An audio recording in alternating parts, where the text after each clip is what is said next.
man la Samba Tine maa ngi nekk responsable politique ci gox bi de la majorité présidentielle de l'APR précisément nekk aussi acteur de développement di dox di gëstu ak di doxee tamit li nga xam ne bii day avancer loo gox bi. journée tey bi ñu tuddee ko cleaning day wolof di ko woowee set setal ñu ngi ko def ci lycée Pambal pour fësal suñu engagement fësal suñu Pastef ci indi suñu contribution ci développer suñu réew développer suñu gox. ñu ngi ko def aussi pour fësal li ñu tuddee programme ubbi tey jàng tey ñépp xam nañ ne école Pambal bi lycée bi plutôt depuis examen yi ba pare dañ ko tëj ñu gis ne nawet bi yëpp dafa poussière ba pare mu sax ñax ba nga xam ne bi kenn mënu ci woon dugg kon nag élèves yi sax bu école waree ubbi semaine prochaine amuñu fu ñuy dugg amuñu fu ñuy jaar pour dugg ci lycée bi ñu gisee loolu ci la ñu am xalaat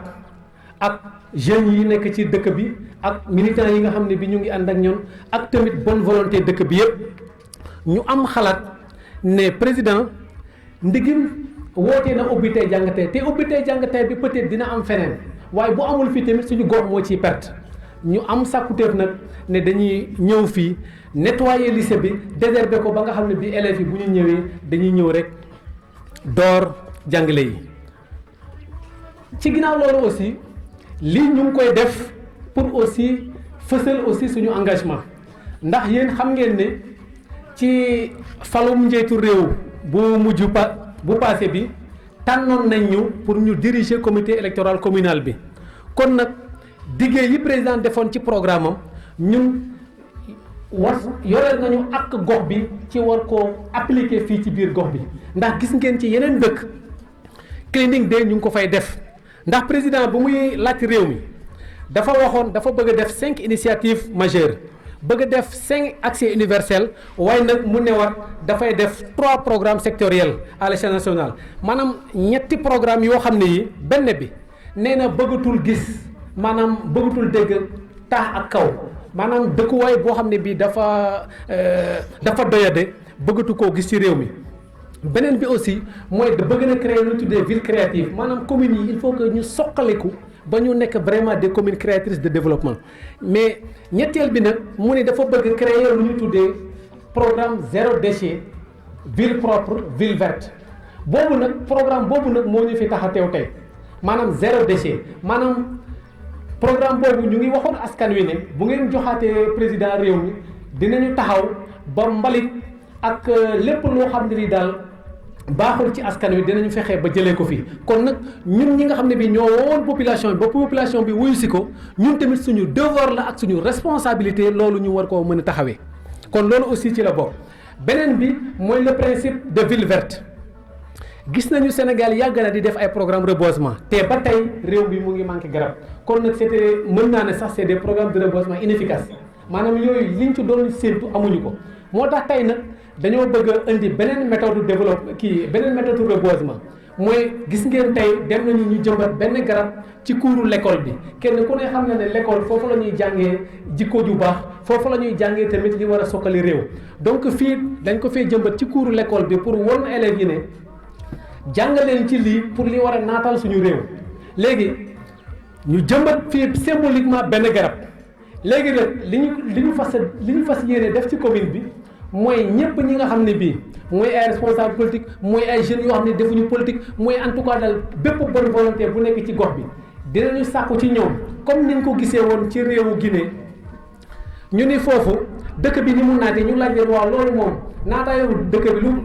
lan moo ko waral ñu ne ndeketee président Sékou Touré temps bi mu fi nekkee dafa sasoon waa dëkk bi ne leen képp ku amati doom jëral benn garab nga jëmbat nga ne garab bii de xoole naa ko sama doom ñu ne Guinée foofu la jaar ba naat ba nekk garab fépp ñu ne nag comme gis nañu loolu foofu président lancé na aussi fii au niveau Sénégal ne dëkk bi nañu fexe ba mu naat ñu ne nag ñaari li ñu gis fële ak li ñu santaane fii nañ ko jël fusionné ko léegi ñun dañuy créer benn commission environnement ñoo xam ne ñii dañuy sant nit ñi ñu planter volontairement des arbres ñu recenser arbres yooyu ñu mën a def le suivi suñu commission environnement bi dina wër ci volontaires yooyu di xool seen kër yi di leen jox ay recommandations ba ñu mën a fexe ba fii ak 2 ans 3 ans au moins biir dëkk bi ñu mën a fexe ba am aussi un Pambal vert. Ginnaaw loolu aussi ñu ngi lancer appel suñu jeunesse ndax goxu Pambal kenn ku ne xam na ne gox bu xaw a sooxe la ci côté développement tamit nguur am na ci wàll waaye tamit gox am na ci wàll moo tax ñu bëgg a lancer aussi appel ci suñu jeunes yi ñu ñaax leen ci góorgóorlu ñaax leen ci njàng ñaax leen aussi ci fonk seen liggéey ndax bu ñu fonkee suñu liggéey bu ñu góorgóorloo gox bi tamit dinañ ko kii te yaakaar naa li ñu fi wonee tey wonee na ne nit lu mu bëgg rek mën na ci yegg ndax cleaning day bi bu ñu koy commencé kenn ku ne yaakaaroon na ne que lii duñ ko mën a yeggali waaye nag ak suñu détermination yàlla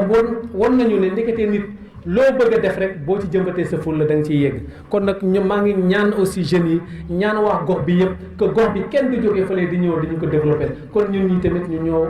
war a taxaw investir fii nag au lieu ñu dem investir feneen doomu gox bi nag am na ñu bari ñoo xam ne ñi bu leen yàlla mayee dara rek ñu dem investir ko ci àll bi loolu amul benn solo pertement la parce que bu ñu ko ñëwee investir fii dinañu sokkali dinañu sokkali gox bi sokkali ñi fi dëkk sokkale waale gox bi en même temps vraiment c'est un appel boo xam ne bii maa ngi koy lancer toute la population de Pambal ñu xam ne le développement aussi c'est toujours à la base mais le développement c'est jamais au sommet. maa ngi tudd monsieur Robert Yoro Faye professeur au lycée de Pambal donc jël na kàddu gi ndax gërëm ñëpp ñi fi teew ñëpp ñi ñëw tey ndax setal gox gi ndax jàng laajte na fi ngay jàngee mu set alors ñi jógee fu sore bàyyi seen lépp ñëw ngir école bi set ndax école mu ngi waaj a tijji te président dafa newoon ubbi tey jàng tey soxla na balaa élèves yi ñëw ak professeurs yi fekk fi ñuy war a jàngee mu set wecc tey ku ñëw Pambal xam ne lycée de Pambal set na wecc te loolu ki ko waral mën naa ko wax ki ko waral mooy Samba Tine notre coordonnateur ci élection yi jàll moo nekkoon coordinateur bi gagné na ko ak brio ñëwaat na tey ne nañu dem setal lycée de Pambal ndax lycée bi jur na ay cadres yu bëri gis nañu fi ay ingénieurs ay professeurs ay infirmiers ay infirmières plusieurs cadres daal jóge nañu fi école bi ñu ngi jëriñ waa Pambal ak jëriñ Sénégal donc ñu ngi koy gërëm ci loolu ak képp ku ñëw fii indi sa bale sa râteau wala sa ileer ngir setal gox gi donc ñu ngi gërëm ñëpp ñu fi ñëw ci turu école bi donc maa ngi gërëm itam mën naa wax yeneen tur aussi monsieur André mu ngi fii monsieur Ambroise Daniel professeur la aussi au lycée de Pambal ñëpp daal ñu ngi leen gërëm ci turu képp kuy jàng fii ak képp kuy jàngale fii jërë ngeen jëf. benn question bu gàtt rek ci li nga xamante ni ci wàllu tali bi gis nañu élèves yi. Samba Tine responsable politique de la majorité présidentielle, coordonnateur du pôle électoral de Mbareklou, agent de développement engagé à Pambal. Voilà. Revenez un peu sur les raisons de ce rassemblement. Oui, nous avons institué ce Cleaning Day pour manifester notre patriotisme et notre engagement à apporter notre pierre pour bâtir l'édifice national et l'édifice local. Ce programme s'inspire également des recommandations du président de la République qui a institué le concept du Ubitey Jangatey. Vous savez tous que le lycée de Pambal a été abandonné depuis les examens du baccalauréat. Durant toute la saison hivernale, le lycée a été complètement envahi par les herbes, le rendant impraticable pour l'ouverture prochaine et rendant également le principe du Ubitey Jangatey impossible. C'est dans ce cadre-là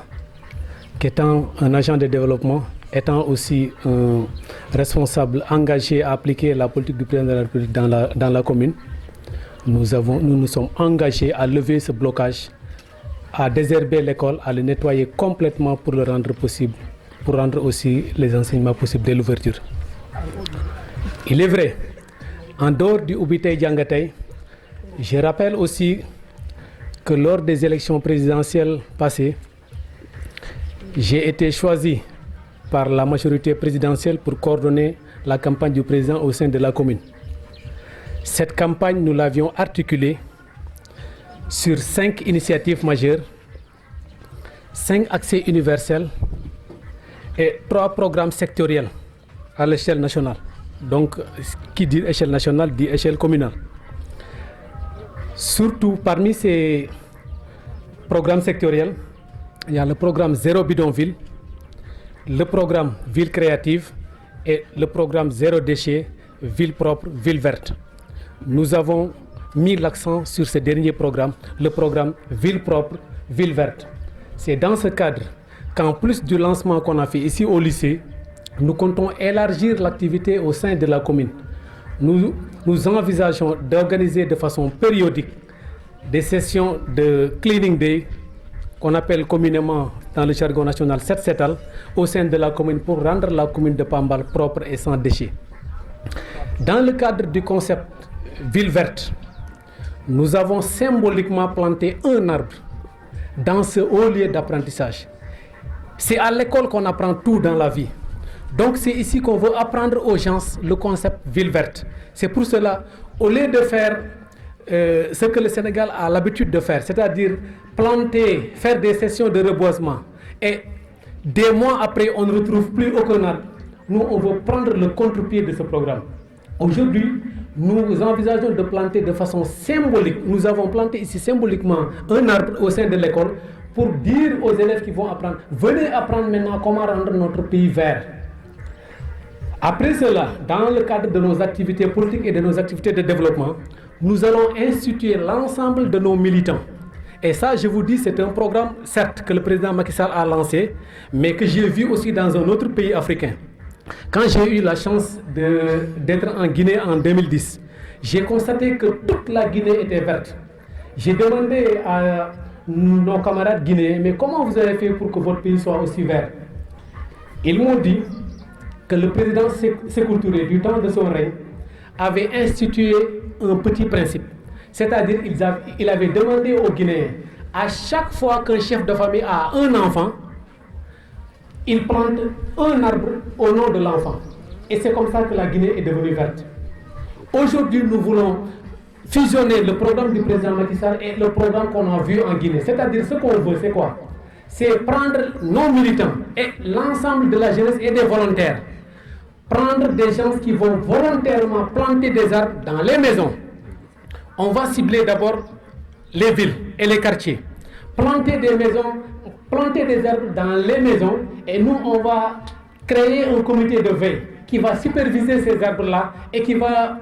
essayer de voir, par exemple, au sein de l'année, combien d'arbres on a planté, combien d'arbres on a suivi et quel taux de réussite on a eu. Donc, en fait, c'est un programme qu'on va suivre pour rendre notre commune verte. Donc, on va créer un principe de volontariat. On a déjà créé une commission environnement qui va se charger du suivi. Donc, par rapport à ce programme, on compte le mener ainsi. L'autre aspect, c'est vraiment comme on a fait appel à la jeunesse qui nous a répondu massivement. On les remercie d'ailleurs de passage. Nous en profitons aussi pour lancer un appel à la jeunesse. La jeunesse qui est à l'école, nous leur lançons un appel sincère, un appel vraiment à la dévotion, un appel au travail. Aujourd'hui, vous savez bien que la commune de Pambal, c'est une commune assez pauvre. Donc la jeunesse a besoin de réussir à l'école pour essayer aussi de combattre la pauvreté au niveau de la commune. Donc nous lançons vraiment un appel au travail à la jeunesse. Nous lançons également un appel à toutes les bonnes volontés que, au lieu d'aller investir dans les autres communes, au lieu d'aller investir en ville, que tous les fils de Pambal viennent investir aussi ici dans notre ville pour rendre notre ville développée. Voilà, ci wolof justement.